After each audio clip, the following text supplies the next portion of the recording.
And again, fortunately, we have a smaller group, so feel free to stop me anytime if you guys have a question. Throw a question in the chat if you have it. I'll be looking at that as well. This is all for you guys, so really it's whatever you want to make of it, and doing this so you can kind of get an idea of like the pathway maybe you should be looking at now if you're interested in a career in medicine. So just some background on myself. Let's see. So I graduated from PV in 2012, as Mary said. When I was at school there, I did cross-country swimming and track all 4 years. One thing I will say about a lot of the stuff I did, as well as in med school, so I was a pretty like average athlete. I was not varsity in the sports, just kind of plugged away at the work for all 4 years. But I think that developed a lot of good habits. And I think one of the big themes I'm going to be talking about tonight is whatever you go into, whether that's medicine or something else, just kind of a sense of hard work is super important to be able to succeed. And that can make up for, or not make up, but that can go a long way if you go into something with a sense of hard work. I was in student government senior year, volunteered at Unity Point, and this was stocking medical supplies. This was for my service project. I'm not sure if PV is still doing that, but we had to have something like 30 or 40 hours. And so I did that while I was there. Did Boy Scouts while I was there. And you'll see that's I kind of got an interest in the outdoors through that. And then I also took some courses in anatomy and physiology, micro, chemistry, biology, organic chem, and microbiology. So I'd say between my volunteering and then those courses, that's kind of where the seed was planted of maybe like medicine or science would be something cool to do down the road. And at this point in high school, though, I wouldn't say I really had a fully formed idea of what I wanted to do. I had it pretty open. I would say that's a good thing to do at this point for you guys. It's just, it's good to have a rough plan in mind, but definitely be flexible. And really the main goal, I think, of high school should be getting into a good college and setting yourself up well for success there. But it was pretty awesome at PV to be able to do things like anatomy, organic chem, micro, and have those going into college, which a lot of my classmates did not. And I know organic especially, that was a big leg up because organic chemistry is not fun in undergrad. It's a pretty tough one. That's one of the weed out classes at a lot of colleges. So yeah, if you have the opportunity to do that. I don't know, what year are all of you? Addison, you said you're a senior. Shivani, what year are you? I'm a sophomore. You're a sophomore. Kane, what year are you? I'm a senior as well. You're a senior as well. And then Gayatri, what year are you? Yeah, I'm a senior too. So 3 seniors, 1 sophomore. So probably more pertinent to you, Shivani, as far as like course planning. Kane and Gayatri, hopefully you guys have like, are into a good college now, know where you're going, and at this point, have yourself set up well for success. So this next slide, probably more pertinent to you guys. So for undergrad, I went to the University of Notre Dame. Pretty sure they only let me in because my dad went there, but it was a great time while I was there. Good football team, good academics there. And again, one of the major themes I would say is just kind of like follow what you're interested in. And even if you have like the end goal of going into medicine and you're doing those courses, for your extracurriculars, it's much better to try to do something that you're interested in. And in your med school interviews, you'll be able to talk about kind of with passion than to try to just check the boxes. And you can relate a lot of stuff to a medical school interview as long as you kind of have the required grades and test scores and clinical experience. So I did triathlon and cycling clubs. Went to Australia to study abroad my junior year. So I did research in marine microbiology my freshman and sophomore year summers. And there's a picture of me it was a lab / aquarium I worked at. I was on the lab side, but I did have a chance to do some things like feed the sharks, go dolphin tagging once, and it was pretty cool. I think what I realized at that point, though, was as cool as the outdoors are, my interests lay more in the microbiology aspect and kind of working with pathogens. We were doing like antibiotic discovery. And something I would say for this, kind of thinking again, helpful things for you guys.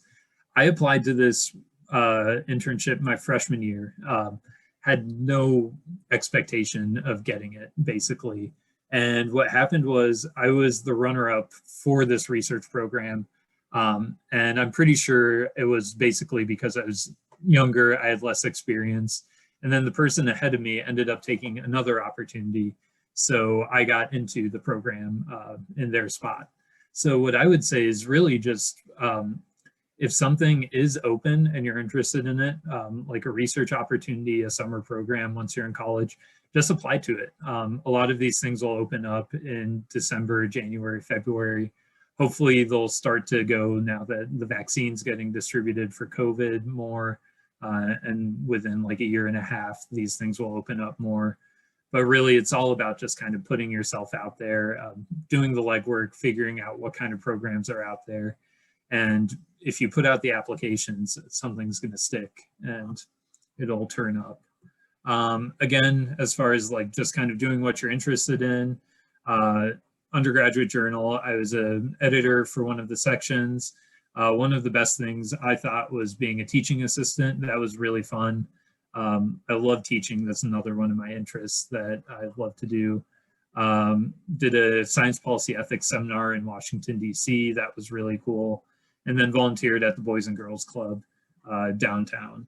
And as you can kind of see, I didn't really decide on medicine until a little later in college. So I know one of the questions was about like shadowing opportunities. I started shadowing my junior year, I believe that was.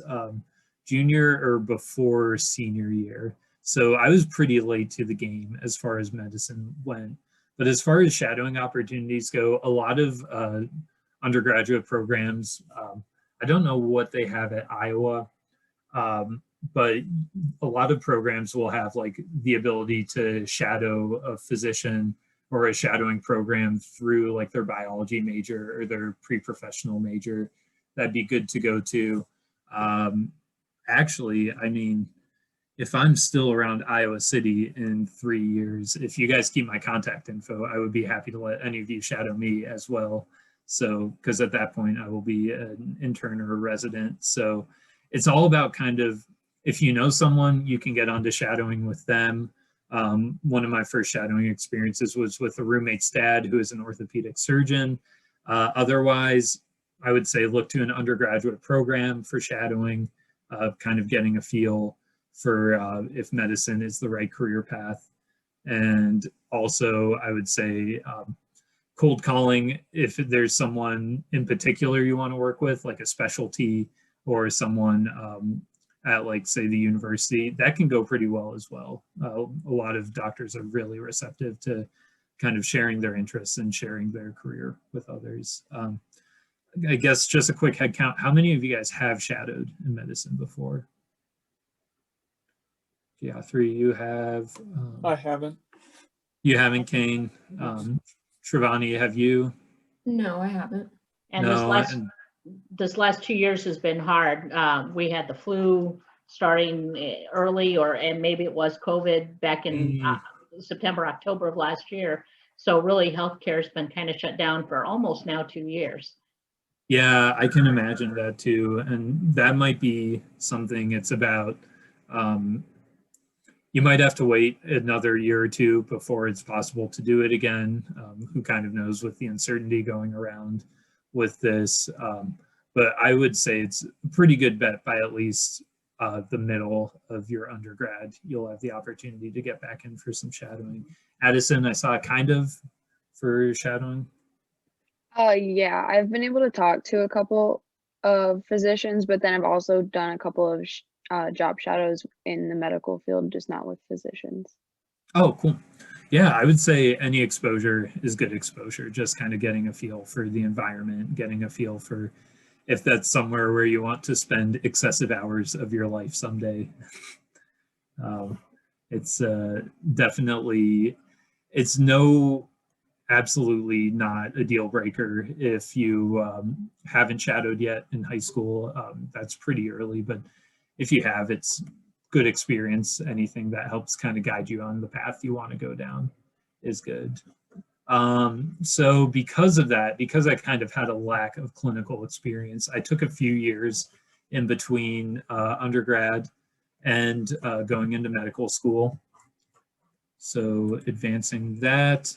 So I took 3 years off. I worked at UniPoint Pain Management up on, that's Utica Ridge Road, for 1 year. And that was really good experience. Looking back on that, now that we're going into clinic, and a lot of my classmates are kind of struggling with how to use Epic, which is the electronic medical record system. A job like that can go a long way, because I was writing 25 patient notes a day, and that's kind of where you document everything you learn during a patient visit. And now that I have that experience, it's like, that's something I just don't have to worry about as much going into clinicals. Then I worked in a research lab at University of Iowa for 2 years. And I think this was pretty helpful in just getting some research experience under my belt, and getting a few more connections to Iowa to go to medical school there. I worked part-time. Do you guys know what the MCAT is? Yes, no? Mm-hmm. So you all definitely know more than I did in high school, because if you had asked me what the MCAT was, I would have had no idea. But the medical college admissions test, one of those just necessary hurdles you have to pass on the way to becoming a doctor. Fortunately or unfortunately, I guess, depending on how you feel about standardized testing, but they do want to have just some way to compare across the board. So I worked part-time as that. Again, I really enjoy teaching. Kind of carried on my interest in endurance athletics, did an Ironman in 2017, and then hiked the Pacific Crest Trail, which is a trail out west, going from the Mexico border to the Canada border right before I started med school. So I would kind of say gap years are becoming more normal between undergrad and med school. If I were to go back, I don't think I would have taken all 3 years off. I would have probably just taken 1 or 2, but it did give me an opportunity. I mean, med school is so busy now that I was able to kind of knock a couple things off the list that I had on there. Was also able to save up some money for school, and was able to bolster my application and get some more experience, which I think was pretty helpful. So I would, if you want to go straight in, I have friends who did that from undergrad. I have friends who did that in school right now, and it worked pretty well for them. I think if it's something you're totally set on, then there's no problem at all doing that. But also,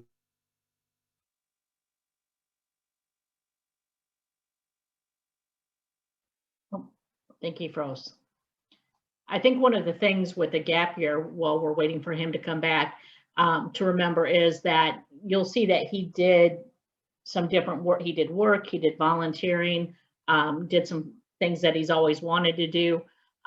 That's an important part of a gap year if you're going to take it. That's how it becomes more successful, is when they have a plan. And that is becoming more the norm. Oh. Joe, are you back? did my internet drop? It did. Oh. We lost you for a little bit. So where did I leave off there? You finished, I think, all of this. You were talking about the gap year, and some of your friends had taken that and went right into med school. That's where you froze. Yeah, I think it's all just a matter of personal preference, to be honest. If you're very set on the career of medicine, then there's no problem at all going straight in. If you need 1 or 2 years, whether that's to make some extra money, get some extra experience, then there's no problem at all with that. And I'd say that's even kind of the norm. And again, I would say just kind of follow your interests, the things you're interested in, because you can talk about those in your application. I was able to talk about like I hadn't hiked the trail yet, but I was able to talk about my plans to do that in med school. And the doctors who interviewed me were actually like very interested in that. So in addition to my clinical experience and kind of checking the necessary boxes they like, I've made some time to do things that I was interested in getting done before getting into medicine. And this is just a picture out in California. California is not all beaches and palm trees. There's some pretty high mountains out there. So if you ever get the opportunity to go out there, Sierra Nevada mountains, very beautiful area. Joe, can you talk a minute about your scribe work? What kind of Oh, absolutely. what kind of experience did you have to have, or did you have any that would apply to get that job? I had none at all. I had a biology degree. That was about it. And I had shadowed, like I said, in undergrad. Scribing is a good job. It's tough at first. There's a lot of on-the-job training. You'll definitely build your medical knowledge quite a bit doing that. It's the pay, it's okay. It's not the most well-paying job, but I would say if you can find an opportunity to work like directly for a hospital or for a doctor, that works a lot better as far as kind of compensation, just how the work goes. If you can develop that like relationship with a hospital or with a doctor, working with them.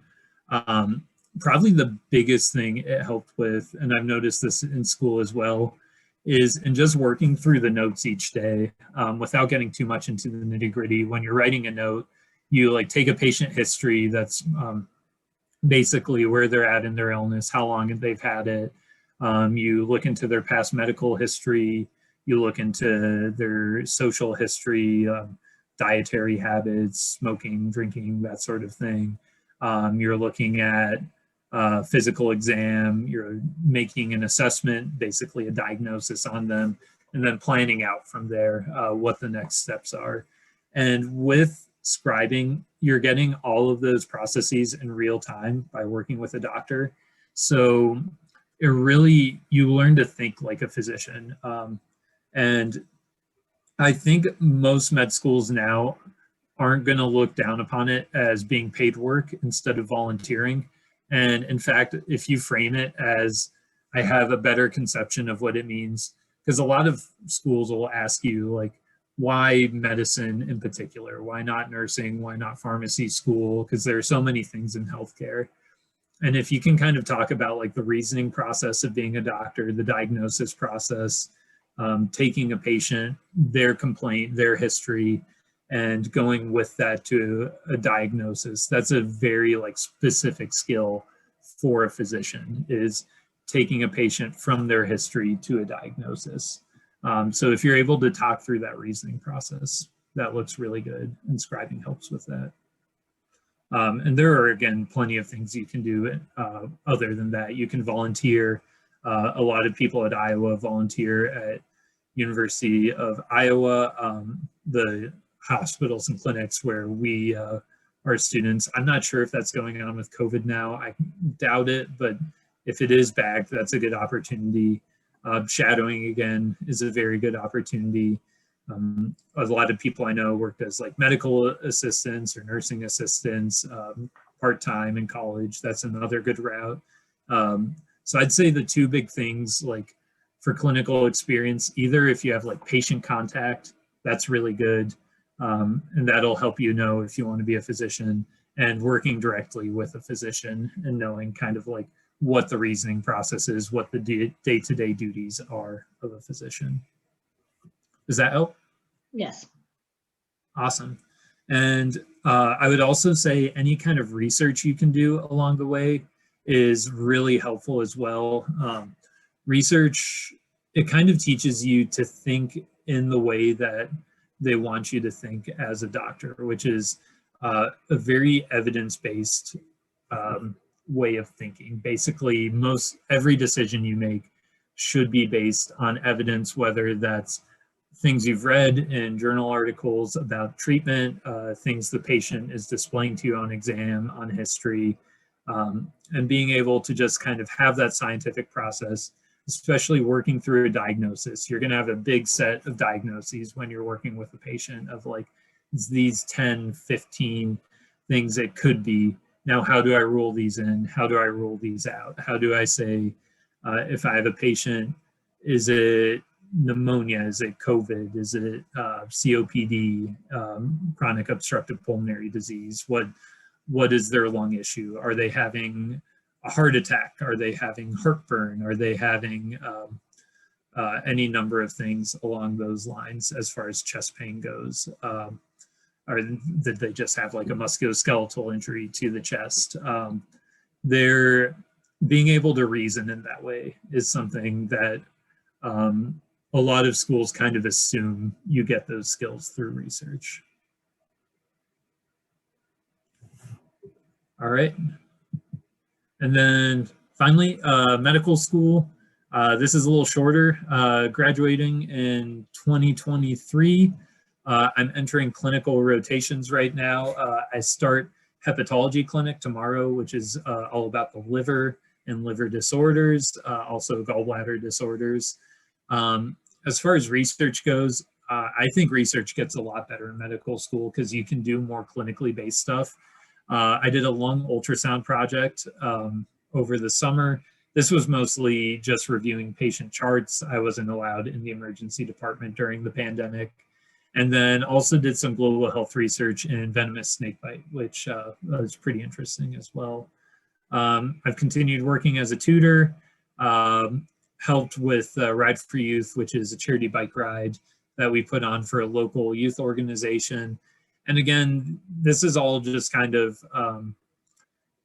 this was partially to look good for residency applications. I don't know how much it'll help, but more just kind of, these are things I'm interested in, and you can explore your interests when you're in medical school. Not everything, everyone's kind of doing the same coursework depending on which school you go to.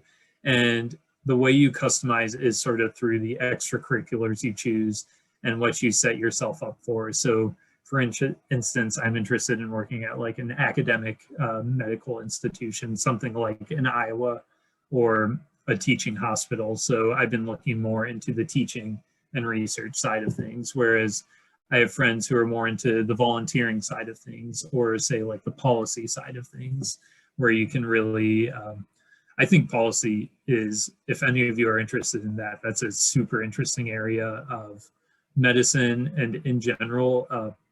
My roommate in particular, he always tells me that he thinks he'll be able to like change more lives through like legal and policy matters than by being a physician. And I can kind of see it. These decisions hold for a lot of people. We can kind of see in the pandemic how a lot of times health issues are organized at like the government level. So organizing through that way and being kind of that voice of expertise in the room is something cool. But again, like volunteering, working with at-risk communities, these are all like super cool things you can do. And Mary and I were talking at the start, I picked up rock climbing. I have a couple friends who do that in med school with me. So we do that once or twice a week, and we've been on some fun trips while we've been in school. The nice thing about outdoors things is if you're just traveling with one person, you don't have to worry about COVID as much. It's not like going to Disney World or some other activities, going to like New York. So that's us and my friend and I on the Grand Teton in Wyoming over the summer. So really, it's not the end of the world. It's like the end of your social life or your life as you know it if you go to medical school. There's still time to have some fun. There's a lot less time. You kind of have to pick and choose what really matters to you in life.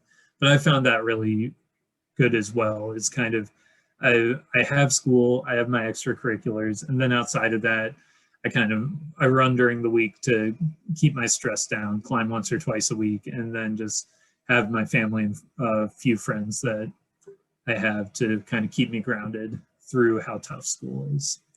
So I would say in in undergrad and in medical school. That's very important to kind of just have those couple things that you can keep returning to keep you grounded. I'm a big proponent of if you just study all the time, you have to study a lot in medical school and college.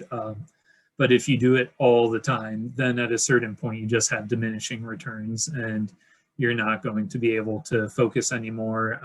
And when I hit that time, I'll just go for like a 30-minute run and that'll clear my head and I'll be able to focus more after that. So wellness is a big thing they talk about. And probably for you guys, since you're, I'm sure, very like driven, high achieving high school students, if you're thinking about a career in medicine already, it'll be big in college and it'll be big if you end up going to med school. Just kind of using your time wisely and making some time for yourself to be able to perform the best you can in the other aspects of life. All right, so that's all I've got. That's kind of my story. Hopefully I made it more pertinent to some lessons you guys can take away and wasn't just talking about myself for 30 minutes. But do you all have any questions you'd like to ask? I guess my question would be, I know you talked about how there were like multiple tracks to med school, but in the like undergrad side of it, what would, looking back and seeing your friends with different undergrads, what would you recommend as an undergrad or a track or something? Because that's my main, concern right now. Definitely. Yeah, that's an awesome question, Kane. Also, go Hawkeyes, nice flag. Nice. I would say I'm biased towards biology. Since that was my undergrad major, the one issue with that is biology doesn't say you end up not wanting to go into medicine. It doesn't leave you with the greatest number of options beyond going master's, PhD, med school. But I think it is a good option as far as medicine goes for doing the research you need to do, getting all the classes you need. I know some people went chemistry. That's another good one. Those two general science majors, I think, are two of the most common, and those will set you up very well for what you need. I have a friend in school, actually my climbing partner, she did physics for her undergrad degree. That's a little more rare, I would say, but it gives you a unique skill set. And same with engineering. I have a couple friends who are engineers, and I think that is actually a really interesting field to go into because, again, there are a certain number of prerequisite classes you'll need to get into any med school. That's biology, organic chem, physics, a couple other classes, biochemistry. Once you have those, I would say if you choose your major beyond that, you can bring a really unique skill set to medicine. I know like engineers, their ability to work with like materials and their knowledge about that, if you're going into surgery, plastic surgery, ortho, something like that, that's a really like good skill to have. Or say, I even had, I think, a friend in undergrad who went English and humanities, but also knocked off all of his prerequisites for medical school on top of that. And it was a unique path, but if you have the kind of check the boxes that you need for med school, and then you can bring that unique perspective, I would say that's really helpful. Does that answer your question, Kane? Yeah. And then I just had one more while I'm on. Like, so right now I'm in Calc 1. And what's the highest math you have to, it's like what you said, there's prerequisites for medical school, but like what's the math prerequisite? Definitely. Fortunately, it's not that tough. Calc's about the most that you have to do, which is really nice. Are you taking Calc with Belby? With Mr. Landa. Mr. Landa. So like Calc 1 or Calc 2? Like I'm in Calc 1 right now. That's like the highest you said? If I remember, I took it through Calc 2. I can't remember the exact requirements for most schools. At most, it would be Calc 2, though. Okay. And then what I would say is really good to take in undergrad if you have the opportunity is some kind of biostatistics class. That more than anything is going to really help you out. Because so much of like the literature you're going to be reading, the research articles are based around like a good understanding of statistics and how they operate and how they're applied. So I know a lot of schools are starting to have that as a requirement. All right, thank you. But yeah, the math, it's not that intensive. And once you get into medicine, it's like the math is very, very straightforward.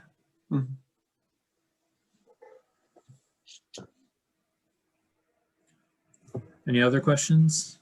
Yeah, I had a couple questions. So one of them, I'm taking a lot of the similar courses that you took in high school. And so like, I know you said for organic chemistry, it gets very tough in college. Would you say that like honors organic chemistry in high school, like sets you up pretty well for college, or would you say it goes a little more in depth? It absolutely goes more in depth, but you're going to have a leg up right off the bat in your class. I took the same course, honors organic chem, and I think just knowing things like knowing carbon structures, knowing how atoms bond, it's really, I mean, that's a huge step up. So yeah, to answer your question in short, it'll be very helpful. Okay. And I had one last question about like just finding opportunities in college to like go shadow or get a job. Would you say that's pretty difficult, especially since like pursuing medicine, it's like pretty competitive nowadays? Or is it not too hard to get a job or experience in medicine? You definitely need to make an effort to do it. The opportunities won't just fall into your lap, but they're there if you seek them out.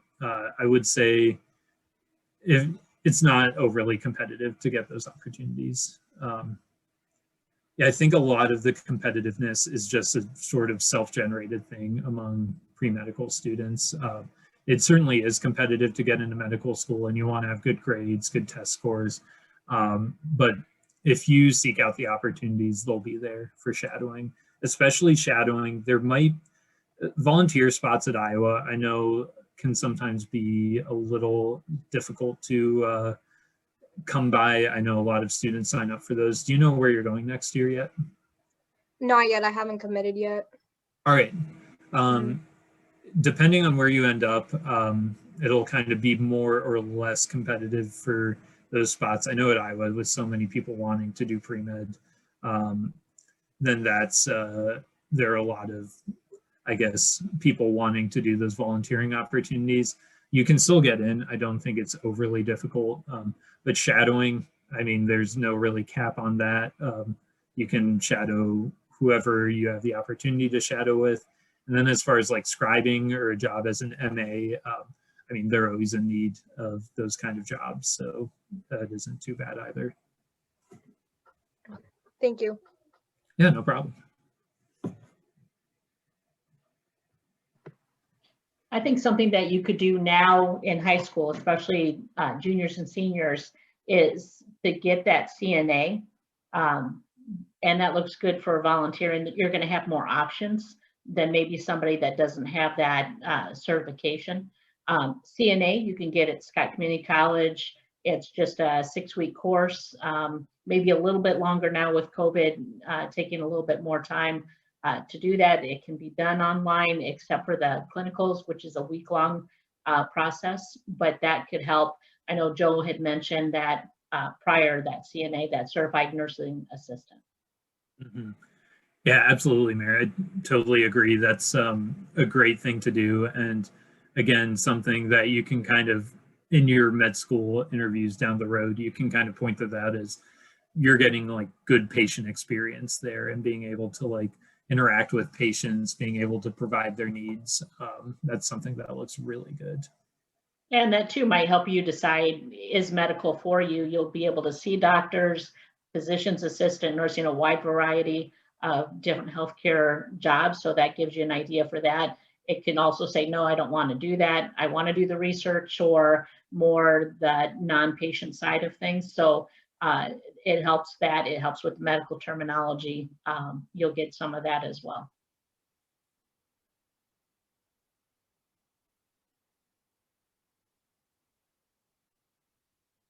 Do we have any other questions?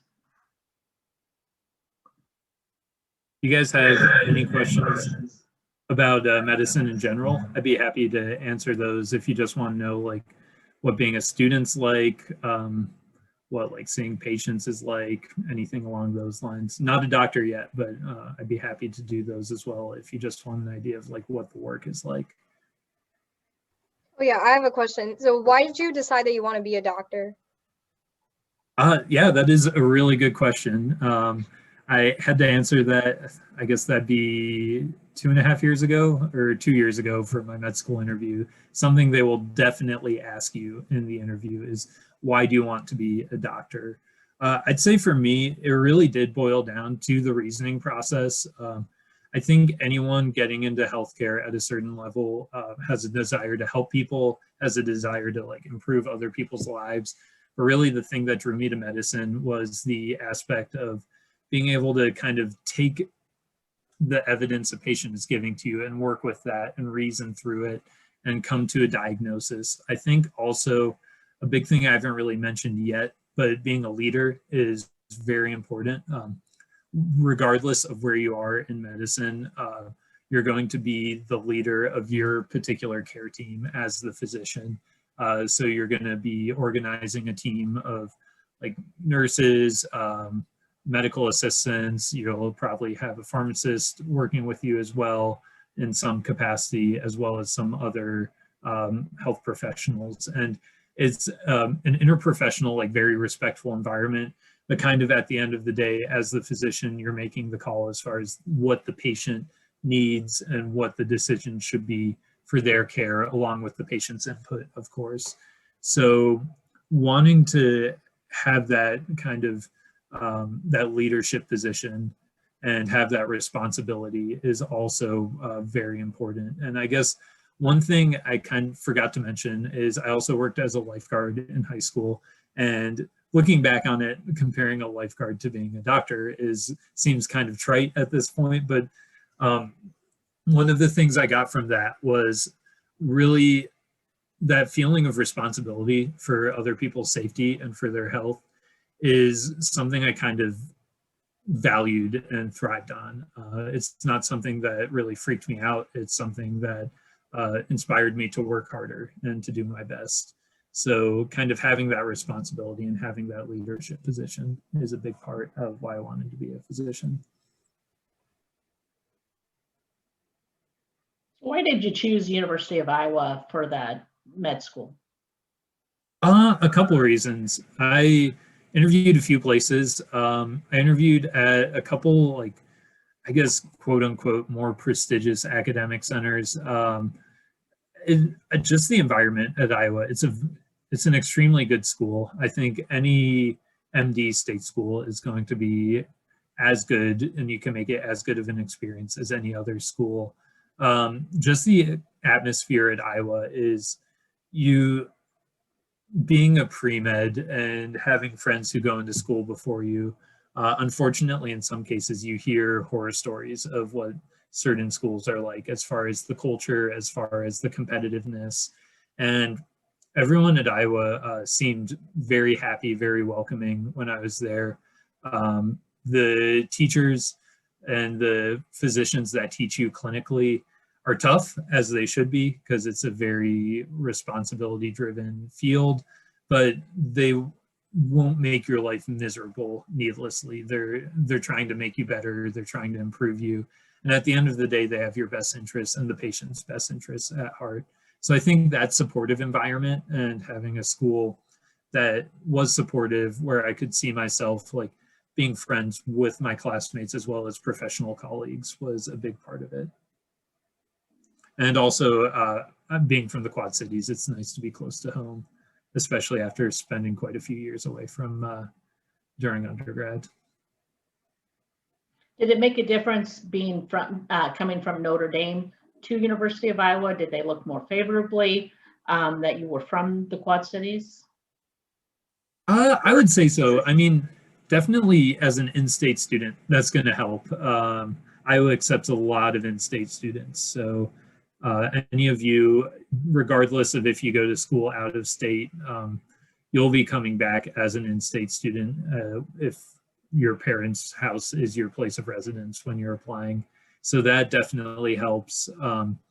And then, yeah, I think just as far as likelihood of practicing in Iowa, because at the end of the day, med schools are made to train physicians to work with like a certain population.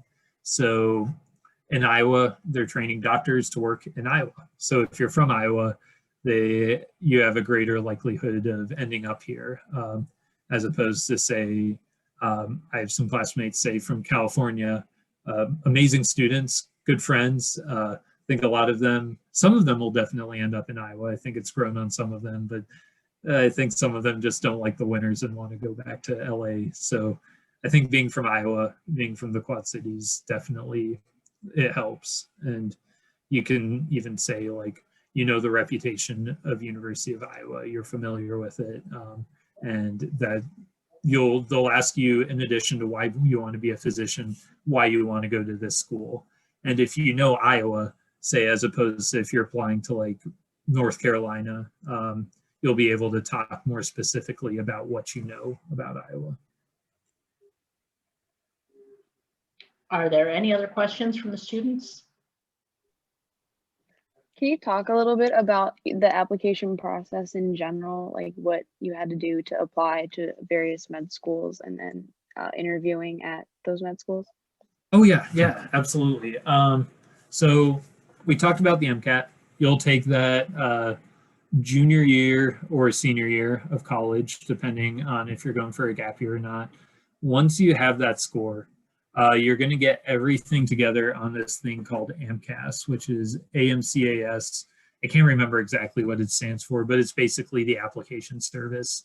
And you'll get together, even, I think I had a few of my high school accolades on there, stuff like Boy Scouts, and then some other things. I think I have my work experience as a lifeguard, but it'll be basically everything you did in college, all your extracurriculars, you'll list those, and then you'll go through that.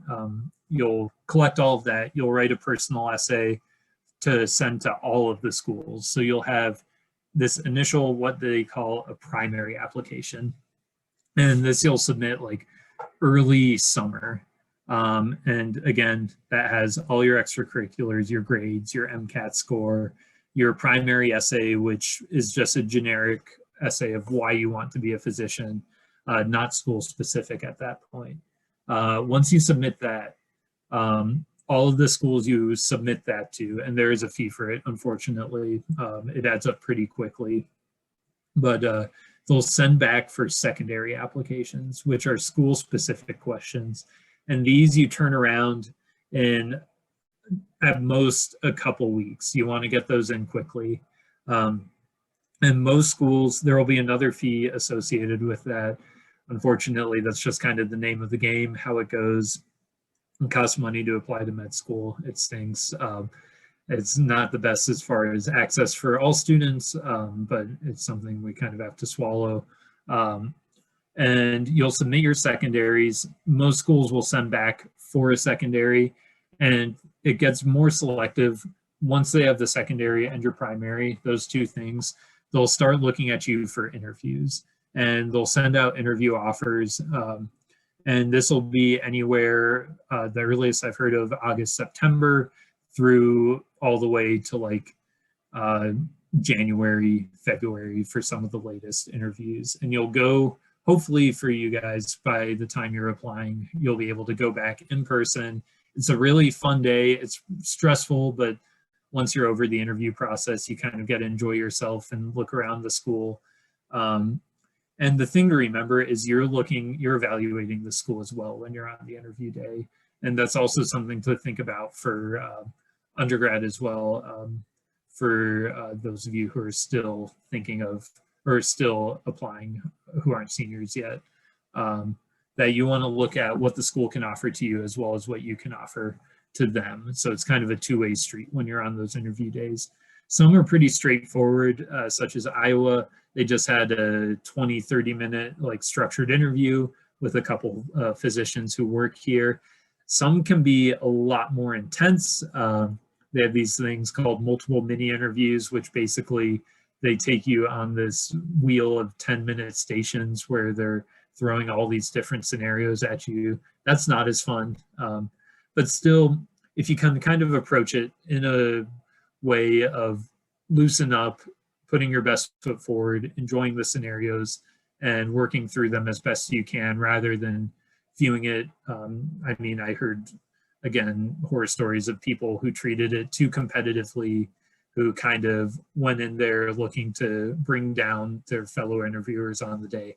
That's not the way to go about it. They want people who are going to be collaborative, who are going to be able to work well in that environment, and who are going to be able to put their best foot forward under pressure, but also not let it get to them. So that's kind of the interview process. Then you'll hear back. Some schools you'll hear back even within a month or two of the initial interview, whether they have an acceptance offer. A lot of schools wait till March to offer that. And then after that, it's on you, and you just get to accept the school you like best. And that's the fun part. Does that answer your question, Addison? Sorry, I know I throw a lot at you. Yeah. Yes, thank you. I have a question. How has your workload been as a student? Like in comparison to what you thought it would be, how was it, like above what you thought or below, or how is your workload? It's pretty tough. Yeah, there's a lot of work. So the first year and a half to 2 years is all pre-clinicals. So it's changing a bit. You're going to get like some clinical experience. But for the most part, you're doing all lectures. And the nice thing, I talked about it a bit at the start with Mary and whoever was on the call at that point, is you're going to be doing more dedicated work. You aren't going to have 4 or 5 classes going at the same time, which is really nice. But just the sheer volume of material is pretty huge. You're going to have more structured study days. There's still time to have hobbies, to hang out with friends, but that has to be a little more structured as well. And I would say studying and classes, you're looking at about like 50, 60 hours a week, if not more, on tougher weeks. So it's a lot. I've heard it described as drinking from a fire hose as far as the amount of information you have to retain. So that's not to scare you. When you get to medical school, this will be all stuff that is like fascinating. You're interested in it. You're dealing with like human diseases and the basis for those, as opposed to like learning organic chemistry or the basics of physics, which some people love that, but for a lot of us who want to go into medicine, that's a hurdle along the way. And once you're learning this stuff, it's like goes by so much easier, and it's retained so much more easily. And I would say heading into clinicals now, this is going to be, I haven't started yet, but from everything I've heard, it's a lot trickier because you're working 40, 50, 60, in some cases even 70 hours a week as a clinical student in clinic, in surgery, in different contexts like that. And then you have to go home and study on top of that. So this is where it kind of gets tough. But again, here, I'm not too worried, because like I said earlier, what really drives me in this is being able to help other people and being able to use these skills to for the benefit of patients. So that should kind of be the, if you get to this point, that should be the motivating factor that keeps you going through the studying. So again, in a long-winded way, awesome question, Emily. I would say just, it's a lot of work, but by the time you get to med school, if it's really what you want to do, it will feel easier than some of what you've had to study before. And we are getting to be on the hour, so I'm trying to keep within those. We could probably have a lot more questions and answers. Joe, if there's one thing that you could recommend for the students that they should be doing, whatever age level, or something to avoid, what would you say? 1, what should they be doing? 2, what should they avoid? What should they be doing? What should they avoid? So one thing, I'll put this as a what you should be doing, and that's take Spanish or take some other foreign language. I took Spanish through high school. PV has an awesome Spanish program. When I was there, I'm sure they still do. And then I made the huge mistake of freshman year of undergrad. I tested out of Spanish. I thought it was okay and just didn't take it again. And now I truly, when I'm trying to pick Spanish back up to work with certain patient populations, really regretting that decision. So if you're able to minor in Spanish or another language, I'm trying to think some big ones, depending on where you're working, I would say Mandarin might be a good one to do. I know there's certain communities in Iowa that have a big population from the Congo, so Congolese. But really, if you can take a language that'll help you to connect with a patient population better, that's a really important step to take. As far as things to avoid doing, I've mentioned it before, don't go through school just kind of ticking all the boxes, looking, this is exactly what I need to do for medical school. Like I said, there are many different ways to get there. As long as you have the main requirements down, it'll set you apart to be a more interesting student and to kind of have hobbies, passions that you can relate to medicine. For instance, like I'm part of the wilderness medicine interest group here. Not much wilderness in Iowa to practice, but it's one thing that I could kind of take to the table in my interview and be like, here's a specific aspect of medicine I'm interested in, or like teaching, something like that. So there's not one formula. People will say there's one formula to get into med school, but really you can customize and kind of develop yourself as a person so you can be a unique asset to a school rather than, I mean, I certainly have friends who have gone the straightforward route who are really interested in just doing the things that will make you as good of an applicant as possible. And I think there's nothing wrong with that. But I think also if you want to bring your own kind of strengths to the table, that can really set you apart. Perfect. Well, students, thank you so much for joining us. I will have this recorded, hopefully send that out by the end of the week. If you do want to continue conversation with Joe, he did mention that he's willing to have that. If you're thinking, you know, down the road, having a job shadow with him or more contact, we can certainly, he put it in the chat, so you can certainly get it from that. If you don't have that, I have his email, so I'll be happy to send that to you. So thank you all. Good luck with the rest of this week and semester. Joe, good luck with your clinicals, and thank you so much for joining us. Thank you. Good luck with finals, guys.